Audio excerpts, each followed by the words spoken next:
Hey there, and we're on to your fifth and final tip. So today we're looking at race day itself. Now, how much time do you spend training and thinking or worrying about race day? And how much time do you spend actually planning for it? In my experience, we don't spend nearly enough time planning. And I know it's not the most exciting bit out there, but it's absolutely crucial to our race day success. So a few different things that your plan should include. Number one, training your gut. So particularly as women, we experience more gut issues than men when we're racing, which often leads us to underfuel. We get worried that we're going to feel sick or spend all our time in the toilet, so we don't want to take on fuel.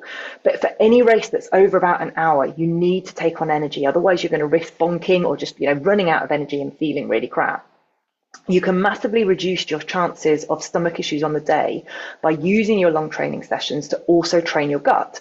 So we get used to doing exercise to train our cardiovascular system, to train our legs and the muscles in our legs and everything. But we also need to train our stomach to get used to taking on fuel. So in those long training sessions, as you're building up to race day, try out different carbohydrate-based products that you think you might use on race day. That could be gels, that could be blocks, that could be bars, that could be sandwiches, whatever works for you. If you don't like gels, have you used them recently? Have you tried different brands to try different flavors? And have you tried actually doing the training of your stomach so that you get used to it? So often people tell me they can't use gels, but it's that they haven't built up to them properly. But if gels don't work for you, find what does, but you need something based on carbohydrate that's going to help fuel your session. Start at around 30 grams an hour, so look at the information on the back of the product, see how much there's in there, try and aim for about 30 grams of carbs an hour and work up from there. And if all's going well, take on more. Then we need to look at hydration.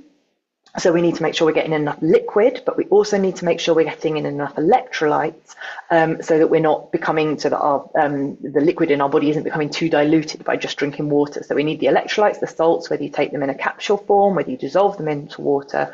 Make sure you practice taking on enough liquid with those electrolytes and work out what form you're going to carry them in so it will work for you on race day.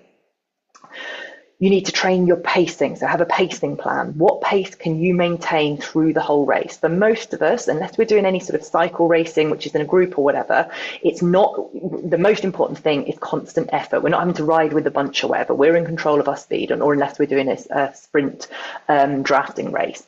So the most efficient way to race is constant effort.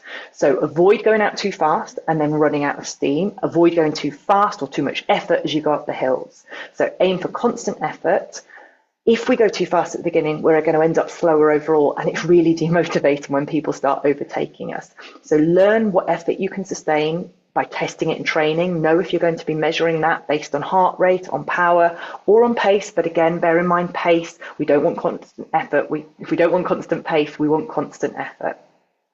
In terms of your kit, don't wait until race day to try new things out or to buy new kit. So use your training sessions again to experiment with what works for you, find out what works for you, and make sure you've tried it out in different weather conditions. So if it's raining, go out in the rain so you know what kit works for you in the rain. And then finally, training your mindset. What's most likely to limit you on race day, your mind or your body? For most of us, it's actually our mind. Race day nerves in the morning upsetting us, meaning we can't take on our fueling, our food. We give up because we get bored, or we give up because we think we can't do it, or we give up because we can't keep going. All of these things can massively affect the impact that we have on race day. So work on your mindset in training so that it's rock solid by race day. So, final action plan. Number one, write yourself a draft plan for race day. Include nutrition, hydration, including electrolytes, pacing, kit, and mindset. And use that for all of your trial racing sessions. So as you get closer to race day, building up the distance, do trial runs, a practice run of your race day, putting into action all of those different things. Test it, test it, test it, come home. Did that work or not? Refine your plan, update it so you know what you're testing in the next session. So that on race day, there's no surprises. And when everything else gets stressful, you're not having to make those decisions because you've already tested them and planned for what would happen if things change. If the weather's different, do you need to adjust your hydration, your nutrition, whatever, or your kit? So have that plan, test it, refine it, know how to adapt it. And most importantly, have an amazing race. I hope you found this series helpful. If you have got any questions, any feedback, do let me know. And I look forward to speaking to you soon. Take care.